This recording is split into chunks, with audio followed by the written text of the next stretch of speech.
living safely with disabilities and special health needs. School emergency preparedness. It is important that all students are safe in school. Many students have vision, hearing, mobility, sensory, learning, and developmental or intellectual disabilities. The lessons we learn in school need to help us be safe in school and also at home and in our communities. Here are some lessons we need to learn about fire safety. We need to learn about smoke alarms, what they are, where they should be, how to change the batteries, how to check if they are working, how they sound, what we should do if we hear or see an alarm, what to do when we are awake, and what to do when we are sleeping.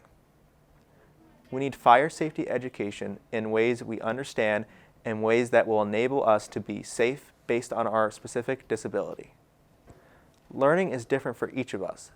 Depending on our needs, we can learn through reading, pictures, puppets, videos, interactions, activities, and role-playing.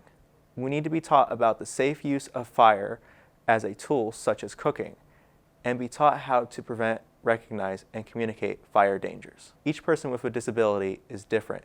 We need to learn about making fire exit plans that work for each of us, a plan for school, home, and where we work.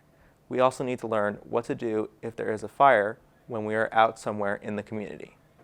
We need to review the information and practice our plans with different people and in different places so we are ready if there is a fire. We need to understand when and how to call for help, including calling 911. We need to help ourselves be safe. Lockdown drills. A lockdown drill prepares people at school in case there is or could be an intruder or an active shooter in the school building. Preparing for these emergencies helps everyone stay as safe as possible. We need to help all students understand what to do during a lockdown, including those with vision, hearing, mobility, sensory, learning, and developmental or intellectual disabilities.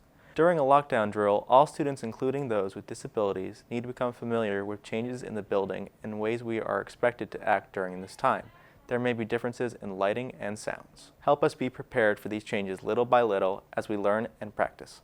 When planning lockdown drills, we need to learn ways to calm ourselves when we feel anxious or uncomfortable. During these drills, students with disabilities may need comfort items, games, a tablet, snacks, etc. to help create a quiet environment during a lockdown drill. Let's work together to learn what would provide each student with comfort and keep us safe during lockdowns. After lockdown drills, please find ways for students with disabilities to share how we feel in ways that are accessible and comfortable for us. Weather and disaster emergencies. It is important that all students are ready for weather and disaster emergencies. We need to help all students understand how to prepare and respond to these emergencies in school, at our home, and in our communities.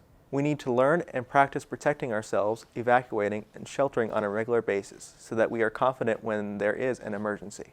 Help us learn how to make an emergency plan and a safety kit, what supplies we should put into a kit, and why it's important. These supplies include things like food items, toileting supplies, and emergency medications available. We need to learn how to include those items we need related to our specialized needs. These could be changed for a communication device, batteries for a wheelchair, and comfort items. Help us learn where to store and check on our safety kits so that it's ready. Help us learn how to set up a safety support team and a communication plan in case of an emergency. We want to be informed, ready, and able when weather or other emergencies happen. Let's live safely together. The information contained in Living Safely with Disabilities and Special Health Needs, Living Safely, is provided for educational and informational purposes only. The content contains general information and may not reflect a person's individual needs or current legal developments or information. Children's Specialized Hospital makes no guarantee, either communicated or implied, about the accuracy, application, appropriateness, or completeness of the information within Living Safely, or at any other website to which it is linked. Children's Specialized Hospital specifically relinquishes all liability with respect to any person's actions, taken or not taken, based upon any or all of the information or other contents from Living Safely. Thank you to the Newmark Education students and staff and the Film Academy 360 production team. Children's Specialized Hospital, an R.W.J. Barnabas Health Facility, is the nation's leading provider of inpatient and outpatient care for children from birth to 21 years of age facing special health challenges, from chronic illnesses and complex physical disabilities like brain and spinal cord injuries, to a full scope of developmental, behavioral, and mental health concerns. This initiative was funded in part by an Inclusive Healthy Communities grant from the Division of Disability Services, New Jersey Department of Human Services.